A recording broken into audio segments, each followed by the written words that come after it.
When I was thinking of doing this, one of the things I thought about, and it happens quite a bit on television, there's a movie, oh, my grandfather's moving in with me, and we're going to have to look after him, and, he's 74 years old, and things like that. And that stereotype that grandparents and older people really, after retirement, there's nothing left for them to do. I want to make sure we destroy that totally and educate all generations, actually, that there's lots of things that we can do, and we can get involved, and we can get out of our comfort zone and try new things.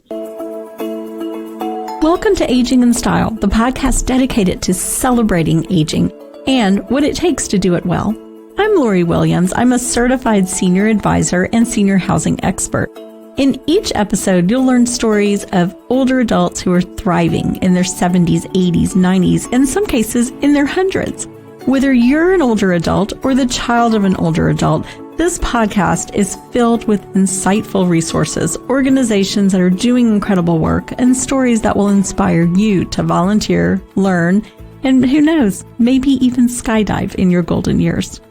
Hi, welcome to Aging in Style. Okay, I've been trying for probably about a month, I think. We've been trying to connect schedules with this next guest. His name is Bob Fletcher, and he is on the Octogenarian Odyssey. And okay, this is amazing. He is riding a bicycle from Alaska to Panama, and he's staying in Airbnbs along the way. And he is 80 years old, just turned 80 in August. And he's an adventure cyclist from Alberta, Canada. We're just going to get into talking to him because I have so many questions, and I'm sure you all do too. So welcome, Bob Fletcher. Well, thank you very much. So happy to be with you. We tried to schedule this for a month or so, and life on the road, trying to meet deadlines and get to places has created a problem, and especially when we ran into a hurricane a couple of weeks ago. So yeah. A hurricane will stop you in your tracks, right? You have several goals for doing this, and one of the things I know is that you're trying to break the existing world record for the longest journey made by a motorized bicycle. And you said that has changed. It was 8,400 miles, but now how many miles do you have to go to break the record? It was 8,400 kilometers, roughly. Okay.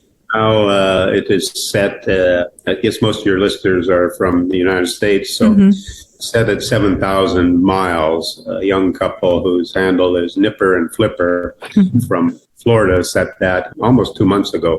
So the bar is much higher, and I got another 2,000 kilometers to go. I'm on 9,000 right now, so I'm getting close. Yeah, that's amazing. So we were talking earlier, and you said that one of your main goals is to educate the younger generation that older people aren't just sitting in front of the TV. They're out doing some amazing feats. So you want to share a little bit with our listeners? When I was thinking of doing this, one of the things I thought about, and it happens quite a bit on television, there's a movie, oh, my grandfather's moving in with me, and we're going to have to look after him, and, he's 74 years old, and things like that. And that stereotype that grandparents and older people really, after retirement, there's nothing left for them to do. I want to make sure we destroy that totally and educate all generations, actually, that there's lots of things that we can do, and we can get involved, and we can get out of our comfort zone and try new things. And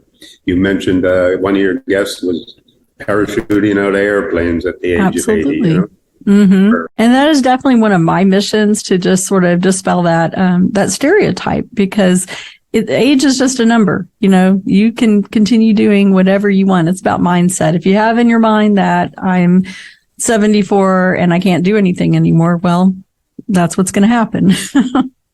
I get criticized that people say, oh, in your mindset, you're still a teenager, but I like to think I'm a little older than a teenager.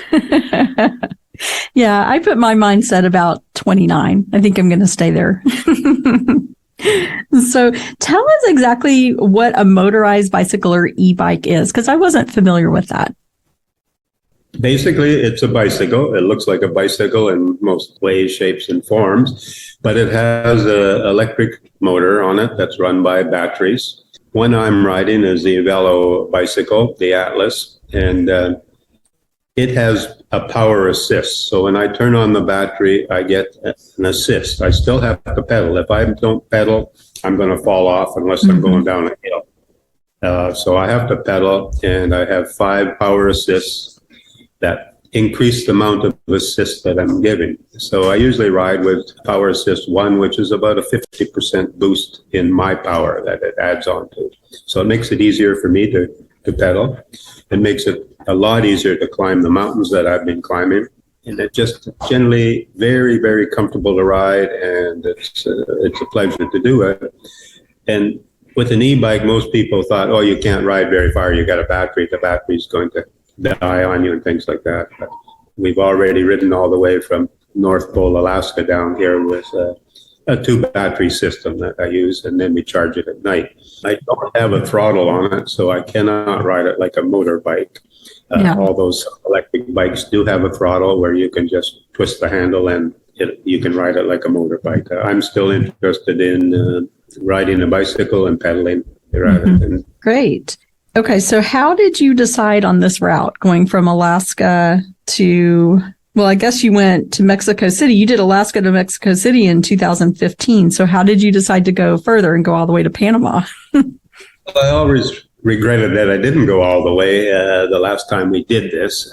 The last time was with a tour group, and I think 13 of us rode from Anchorage, Alaska to Mexico City. So when I was thinking of doing this, I didn't want to ride the same route, so I changed it as much as possible to give me a different view of the country, such as the interior of British Columbia rather than coming down the Alberta side of the Rockies. The Pacific coast of the United States was incredible. I bet that was beautiful. Oh, yeah, it's outstanding. And then I went down the Baja Peninsula and took the ferry over to Mazatlan. This time I came down the other side through the Sonora Desert and 109-degree heat and being tanned and things like that.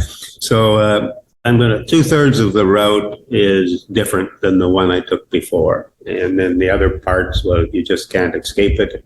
In Alaska and the Yukon, there's basically one road, so you got to ride it no matter what. And some things occur. The Pan American Highway is what we're trying to follow most of the way. Okay. And how are you received along the way? Do people, they know what you're doing, or when you stop, maybe people will know about it? On the back of my bike, a sign, and it's white, and it says Alaska to Panama. And that creates a lot of interest in people from, you're kidding, right? You're not doing that. Oh, you're doing it on a bike all the way. So people wave, honk horns. Yesterday, we're coming in, and somebody flagged me over, and it was a reporter from the local digital newspaper in the town that we were riding through. And so he did an interview with me. They called their friend who spoke English, and she translated their questions and translated my answers. And he published an article in his digital newspaper this morning, I think it was. One of the themes that didn't occur to me when I started this, and I'm writing a book as well, one of the themes is how many people are so friendly and so giving and so nice and just happy to see somebody out on a bicycle come through their community. So it's going to be a powerful theme, I think, in the book of all the friends we made along the way.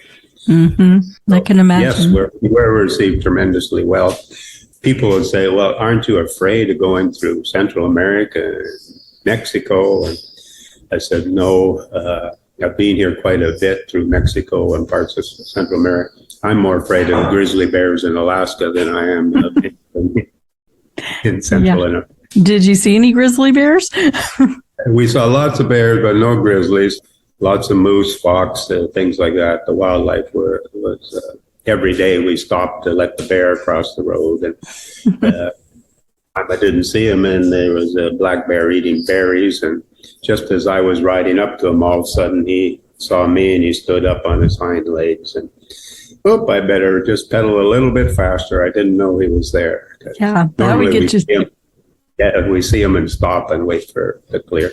Yeah, that would make me pedal very fast. So your team, I'm assuming you have a team of people with you. Tell me a little bit about that. What does that look like? Well, I found out that if the team is standing in the background, jumping up and down and saying, talk about me, talk about me. They're I see some dancing behind you, actually. Like a credible team, and it's an international team, and I wanted to do that.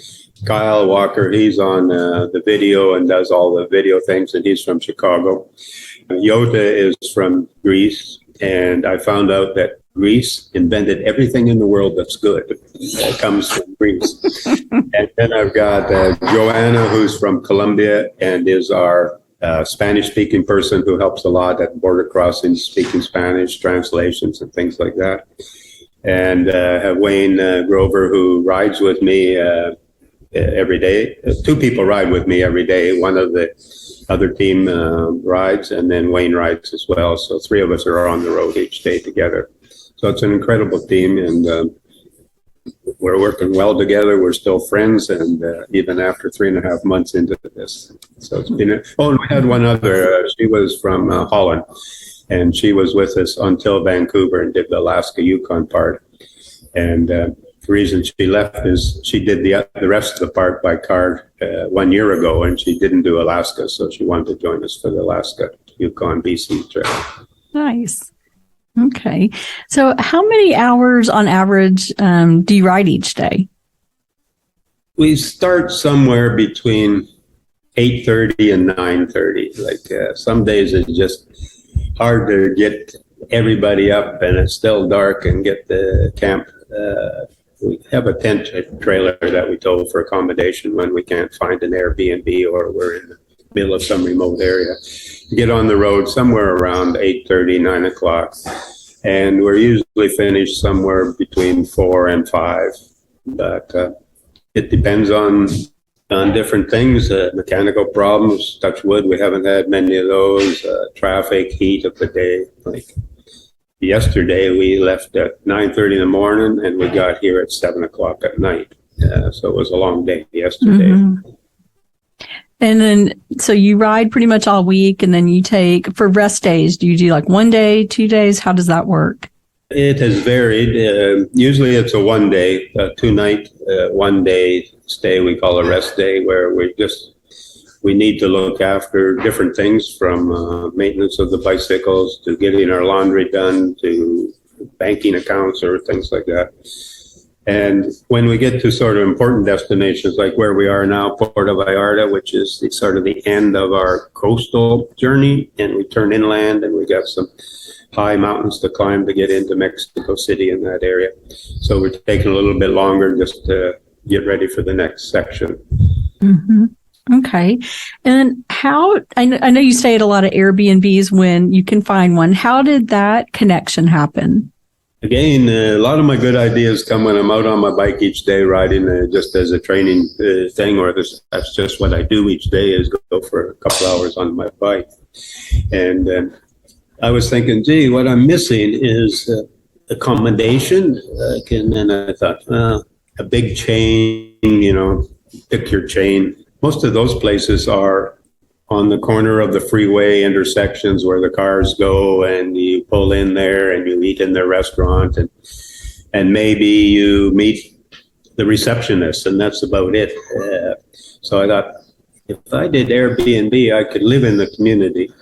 I could meet some of the owners. I could walk around the district and see what was happening in the district. And for instance, here, the owner and the people came over this morning to welcome us and hear about our story and invite us down to their beach place as well. You can't get that, at least I don't think you can, with the big chain. So I was really happy. I went home and wrote a letter off to the vice president of marketing in Toronto, Ontario, Canada. And about 5 minutes later, bing, my email sends, and he's answered me back, and they wanted to get involved with it. And they've been a great partner. And we've enjoyed the Airbnbs and meeting people and seeing the community up close rather than from the corner of the freeway. Yeah, I think that's a great idea. And probably staying at some really beautiful places too, I'm sure. And then you also have sponsorships for the ride. Is that correct?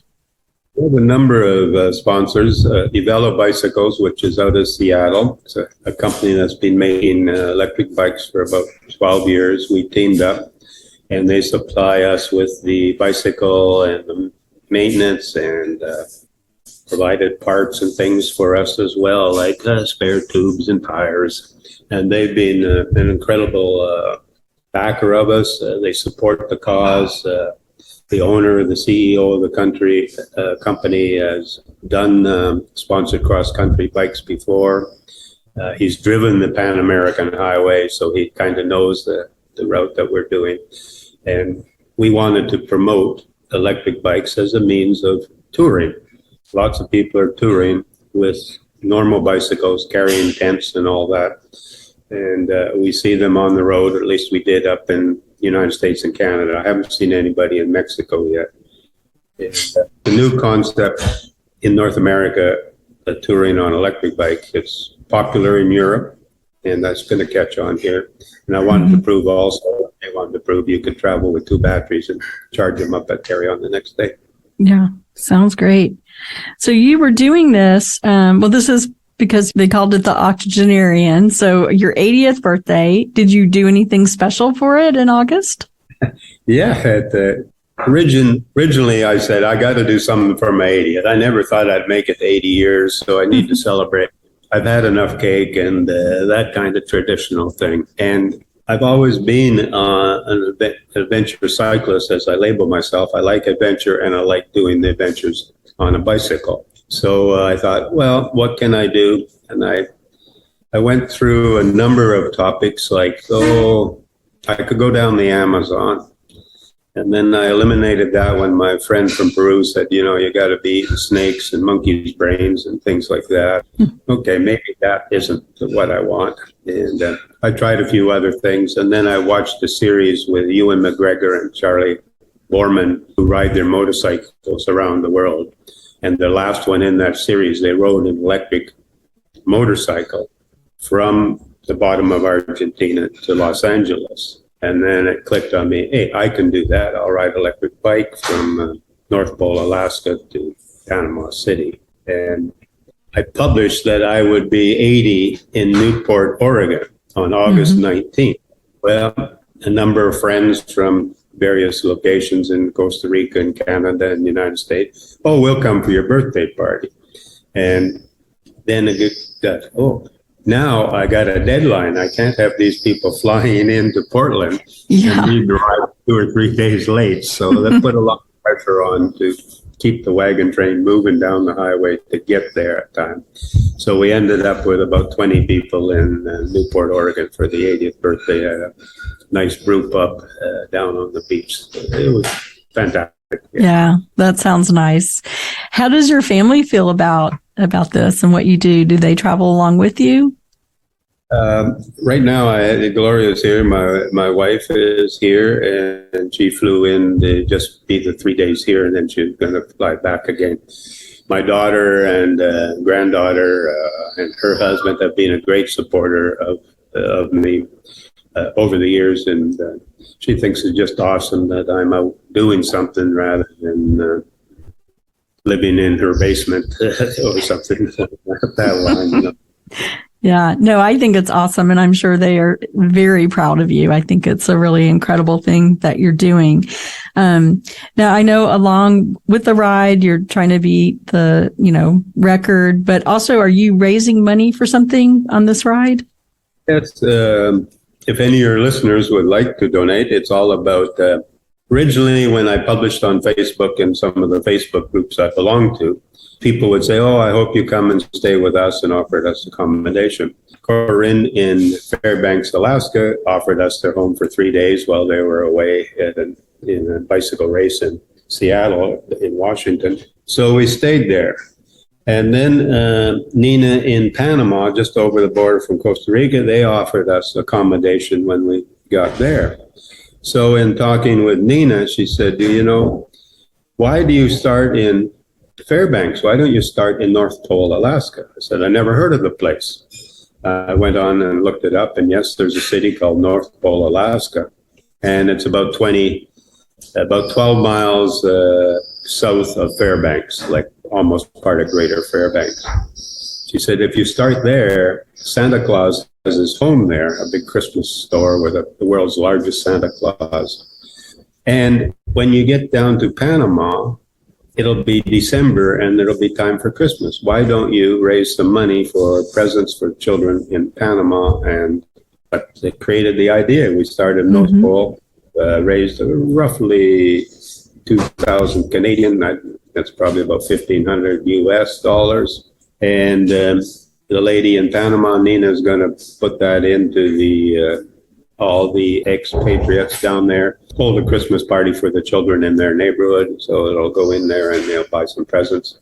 And when we ride through, we'll have a time at the school or something with the children.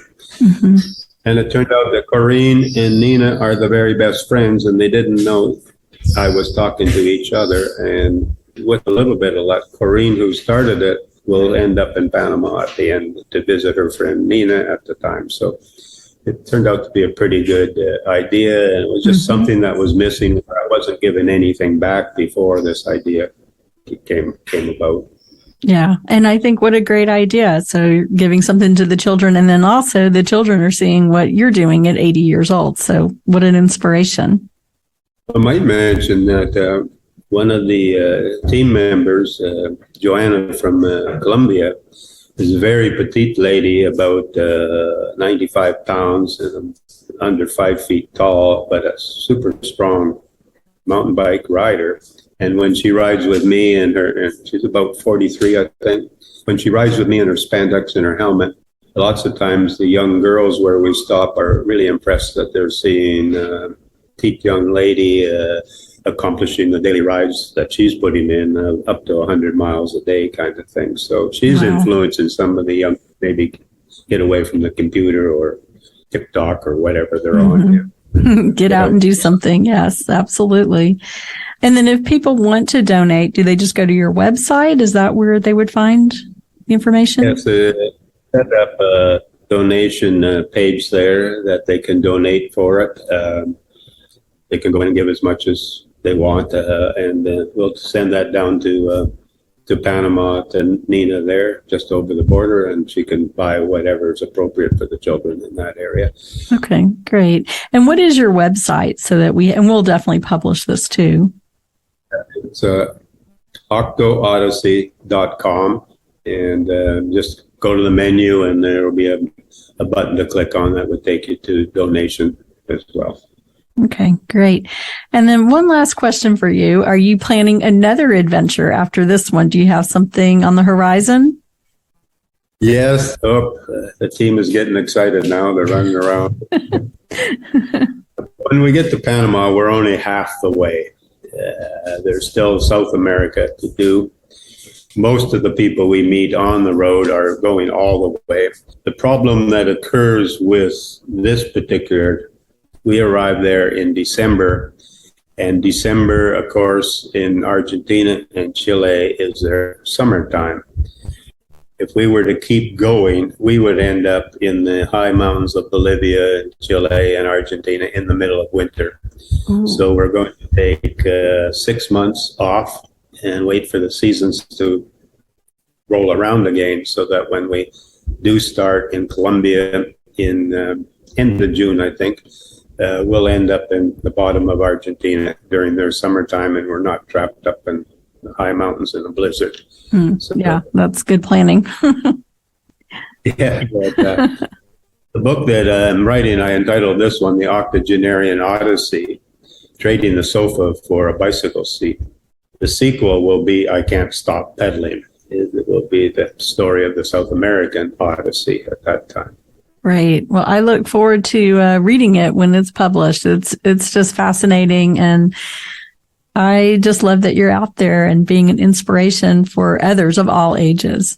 It is, and I think, if we're talking to seniors as your main audience, and that it's so much easier now to be traveling. When I first started back in 1968 or something like that, the communication, you and I talking like this. When I started traveling as a young man and with my wife at that time, we were in Australia, and the only way we get information is to wait for the post to come with an audio tape that was 2 or 3 weeks old, and vice versa. Now, with WhatsApp and Zoom and everything else, you got instant communication. It's a lot easier to travel. You can work on the road. I think that because we're 80, that it's impossible to travel. You can still be in touch with all your loved ones and whatever projects you're doing and things like that. Yeah. If you could stop the flying time, that's still the thing that bugs me a lot, is getting on a plane and 12 hours later you get off at Say La Vive. That's life. Yeah.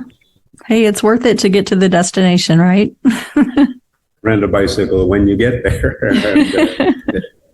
Well, great. Well, it has been so wonderful getting to meet you and talk to you. So thank you so much for taking some time to do the podcast on your rest day. Well, thank you so much as well. And I don't know whether you have listeners in Canada, but it's Canadian Thanksgiving Day. Happy Thanksgiving to everybody in Canada. I'm going to try and find a turkey somewhere here in Portobello and celebrate. And thanks for being patient and waiting for me to get to a rest day where you and I could get together. Yeah, absolutely. Well, I wish you well on the rest of your journey, and we will put your website on this and share this with all of our listeners. And again, thank you so much for taking time, and good luck on the rest of your journey. Thank you.